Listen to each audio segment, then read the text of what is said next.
welcome back. It has been absolutely ages. I am aware of how long I have been gone, but I am not a regular YouTuber. I don't have time to be a regular YouTuber. It's kind of like if you subscribe, you'll get a video here and there, not on a schedule. So anyway, this is Ola BC. Some of you guys will know him from some of my earlier videos, but he would have been about this size rather than this size. So today's videos are less about the snails themselves, but if you guys want an update on them, then I can do that in a separate video. Today it's kind of more focused on the enclosures, just for any snail lovers or anyone that wants to get a snail and doesn't know how to set up an enclosure for them. So I'm gonna kind of just go about that and talk about what a different snail species might need for a certain enclosure, etc. Oh, there's a car going past. Go. I don't have much time. I'm actually filming this on my work break, which brings me to my next point. Not that many of you guys know me as a person, but just as a quick update before we hop on into the video. A few things have been happening in my life at the moment. For example, I got a new job. I'm now a travel writer for a big holiday company, which I'm not going to mention just for safety reasons. As you can see in the background as well, we're also moving house. We love this house, don't get me wrong, but there's two of us. It's my boyfriend and I. Our roommates moved out a year ago, and there are 3 main bedrooms and a smaller room downstairs, and we only use one of the bedrooms, so we really don't need all this space. So we're moving to Brighton from London, which I'm super duper excited for. Sorry, there's slime. Another update, I'm getting another tattoo on Saturday. I didn't film this one, but this is a bonsai tree geometric tattoo on my forearm. I absolutely love it.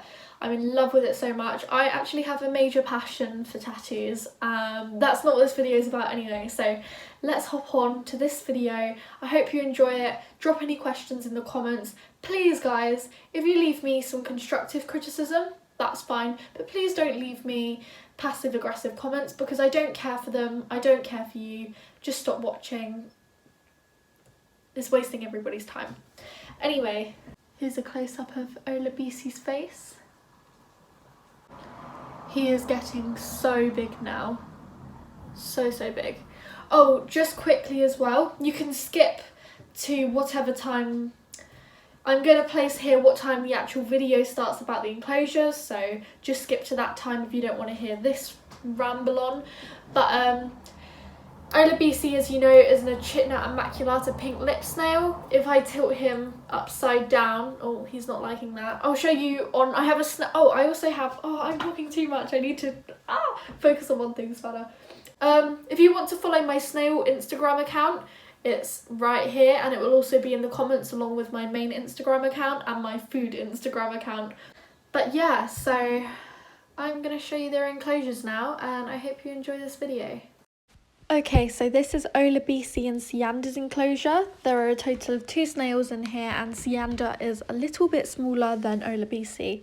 This is basically the Echidna immaculata pink lipped enclosure. There's some hideouts under the fake leaves that are safe for the enclosure. They won't rust, they won't get damaged, they're waterproof. And then I have a cuttlefish bone section. It is messy, I'm aware, but it's practical, it works. And then there's the food dish. I like to make sure that I don't add too much in here because they are big snails. They do need the room to roam, but not too much room, or they will lose a lot of energy trying to find their food. So yeah, this enclosure works really well for me. It's great at keeping in humidity, and I really recommend a plastic enclosure over a glass one for safety reasons and humidity reasons. Now I'm just showing you guys the updated shells and the snails themselves. They did just have a green tea bath, hence the shine in their shell.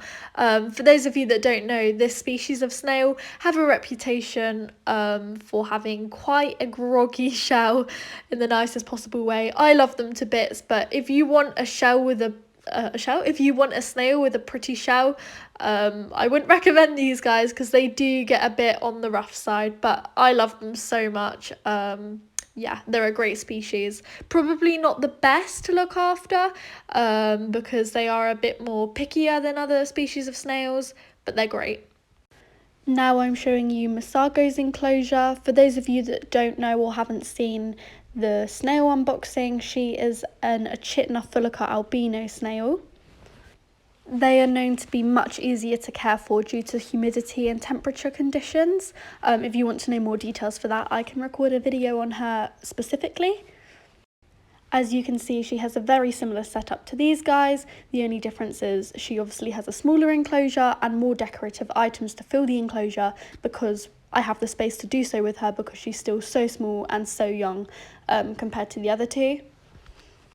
This is her now. If you haven't seen the albino snail unboxing, then you won't see the massive contrast in size since then, but she has grown so much.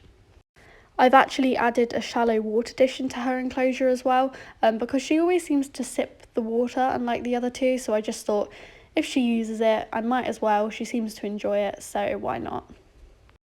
So this is what the setup looks like from a bird's eye view perspective. If you guys didn't just see that, I do have 10 baby African snails that I'm actually raising at the moment. However, I'm not going into much detail with their enclosure as they will be moving out of that very soon.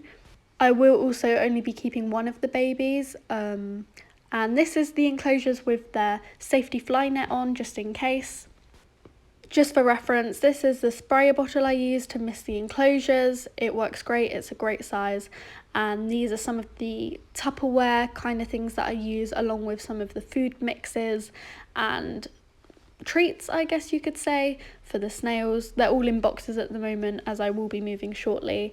But I just wanted to give you an idea of the kind of things that I feed my snails, along with fresh vegetables and fruits.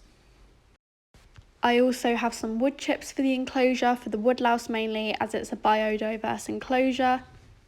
So that's basically everything for today's video. Thank you so much for watching, guys, and I hope you can take something positive away from this. Thank you.